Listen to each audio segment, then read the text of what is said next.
Going to go with a 1-1 draw, and I think that suits Scotland going into the Hungary game, because then they realistically just need to win that to go through. I think Scotland will score first, and I think John McGinn will score. He deserves a moment at this tournament. He's been a talisman for Scotland throughout Steve Clarke's reign as head coach. John McGinn's kind of been the man. I know Scott McTominay's been brilliant in the last year or so, but I think John McGinn will score and he deserves a goal at a tournament. I don't think Steve Clarke's going to change the system. I think he'll still play a back five, a kind of 5-3-2. He'll just change personnel, so it'll probably be Angus Gunn, despite the fact I think he could have done better for a couple of the goals there. Back five will probably be Robertson, Tierney. I think he'll replace Porteous, who's suspended, with Grant Hanley.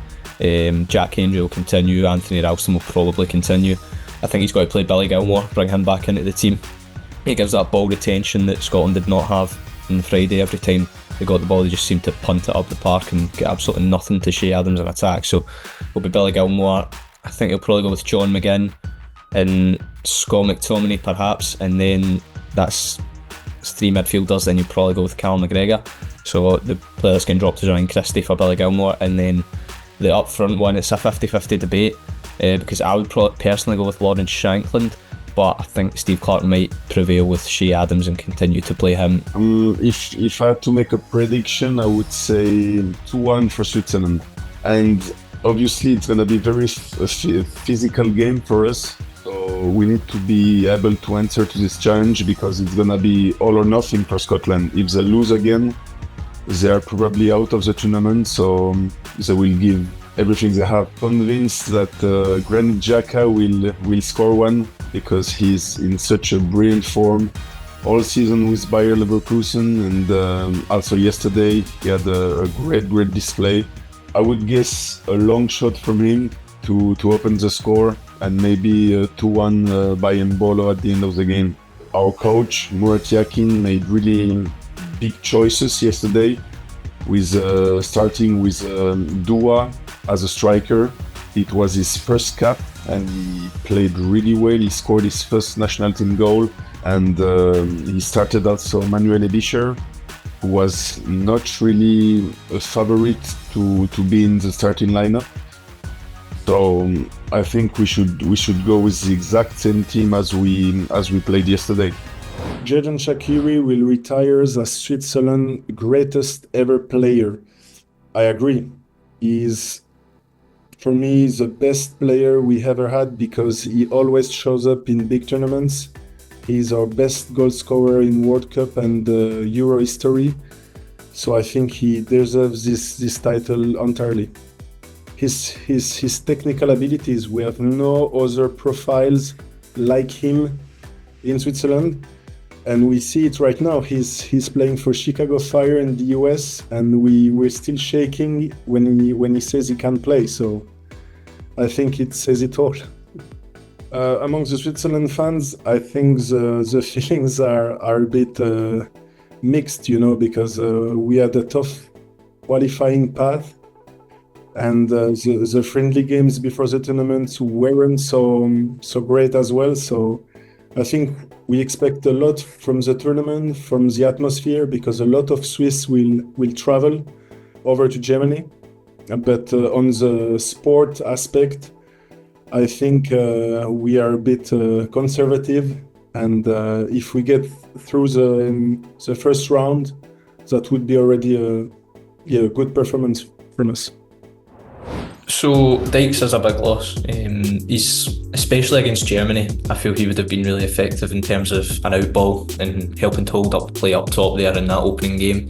But he will be a big miss, because he can score goals as well. In terms of provisions Clarke's going to take, he already has two strikers in the squad, Shea Adams and Lawrence Shankland. Adams scored in the friendly against Gibraltar. Really good finish. Not many strikers in Scotland can match what he brings to the team in terms of physical presence and things like that. So he's going to be a big miss. Obviously got injured in training just last week, and he's been ruled out of the tournament, so that's another big loss. But That's the only real injury Scotland have. Lewis Ferguson is another one. Bologna stood out in Serie A this season. Captain Bologna, they got into a Champions League place. He wouldn't be starting games probably, but it'd be a viable pick off the bench. But he's another one who's going to be missing the tournament. I'm not entirely positive, so I think it's going to be 3-1 to Germany.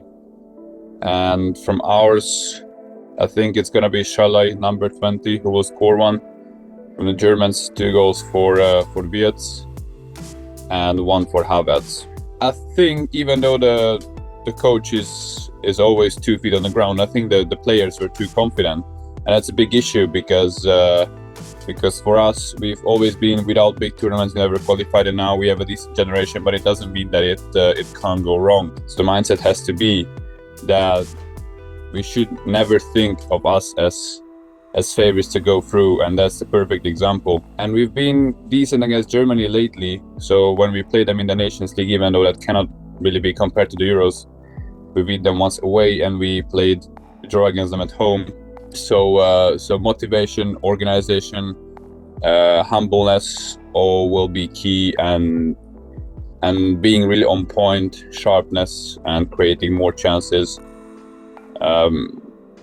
The passes cannot be like they were against Switzerland, neither in the back nor in the attack. We need to use our chances better. So I'm really looking forward to the next game against Hungary. I really enjoyed the first game against Scotland. It was as successful and confident as expected. That's why I'm not worried about Hungary. I think a good 3-0 is possible again, or maybe 4-0, but let's stay with a 3-0. The Hungarian team is very well matched. They've been playing in the same formation for years. They know each other very well with a very similar squad. So it isn't the easiest enemy, but the German team played so wonderful against Scotland, and the Hungarian game against Switzerland was also not the best, so I'm very confident about the German win. I think the coach won't change anything with the tactics. I think it was like a 4-2-3-1 system or something like this. So I think he won't change the tactics. He won't change the team.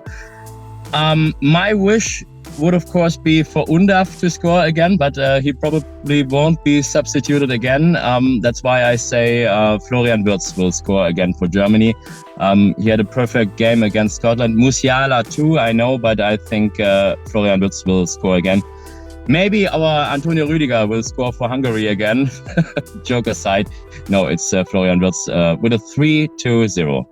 When the people are talking about success and good times and what they expect from the Euros 2024, for example, all the people are always talking about 1990s. Yeah, they have to play like this and that. And do you remember this match? And we've also beaten Argentina, and that's crazy. So I think it's a little bit pressure for today, also for our team today, that they always will hear, you remember 20 or maybe 30 years ago. That was so massive, and yeah, but it's also good to have these goals to be as good as in the past. I remember that it was very strong for us and very hard, also for the nerves, and all the jerseys were absolutely full of sweat also for us fans, because winning a game on the penalties or playing the penalties is for every fan a good thing, because it's very exciting and interesting, but it's also the hardest thing you can ever watch too. So I remember it very well, but it's not only good thoughts about it, because I was nearly dying while watching it. Yeah, England is our main opponent. It is the main enemy in football, yeah, with Wembley and all this stuff. And even for this year, 2024, England is a favorite, yeah, in our country. So we have our tournament in our country, and England is the favorite. So it's like a replay, and I'm very looking forward to it, and it makes it very interesting. And I hope it's also a tough fight. Maybe not so tough like in 1996, but I'm very looking for some interesting matches, and maybe the match England-Germany in the final, for example, would be great.